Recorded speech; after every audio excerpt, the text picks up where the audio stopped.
Welcome to part 2 of making space. Now this one we're going to create a nebula. Now nebulas are dust and gas in space and are generally sort of purple, pinky colours, but you can choose whatever colours you want.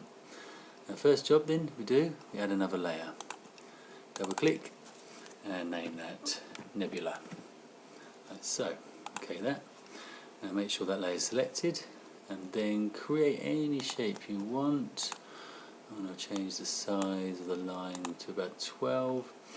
Now I'm going to change the colours to purple and a pink. I'm going to make this pink a little bit lighter just by going to more and reducing the RGB, and then just create a random shape like so. Use your nodes. That one, okay, and then join them up. It's a bit irritating because if you can't start from the one you've previously done, it just grabs that node like that. So go from the previous one straight down. The thing you've got to be concerned with the most is to make sure there's no gaps in the shape you've created, otherwise when you fill it, it will spill out. These bits don't matter. Go to your paint bucket, still the same colours. Select like so, just fill in those little holes just like that, and then use your magic wand, select the shape you just created, and then to get the purple and pink colours to show, if you go to effects, render clouds, and here you can change the scales, whatever you want, and the roughness to your own satisfaction, whatever you want. Okay. It's still selected, so the first thing you've got to do is deselect that. So go to Edit, Deselect, and then on the Nebula layer, go to Effects, Blurs, Gaussian Blur. Okay.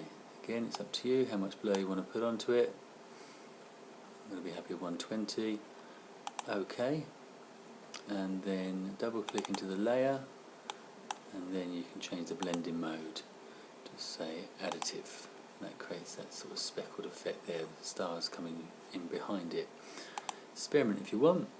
Colour burn doesn't do anything, gets rid of all the colour.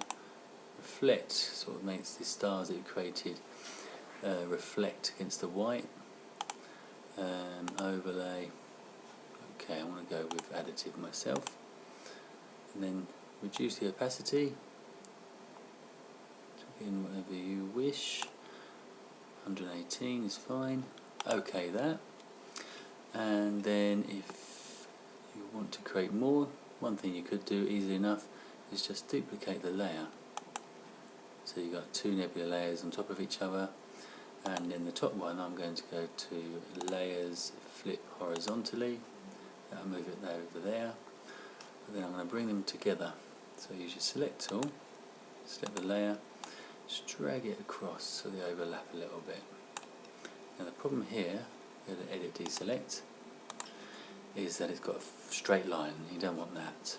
So if you use your eraser, I'm just going to increase the size of that to say 50. I'm just going to roughen it up a little bit so it's not so obvious.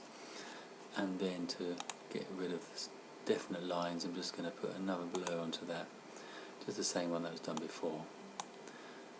Okay, and that is how you make a nebula.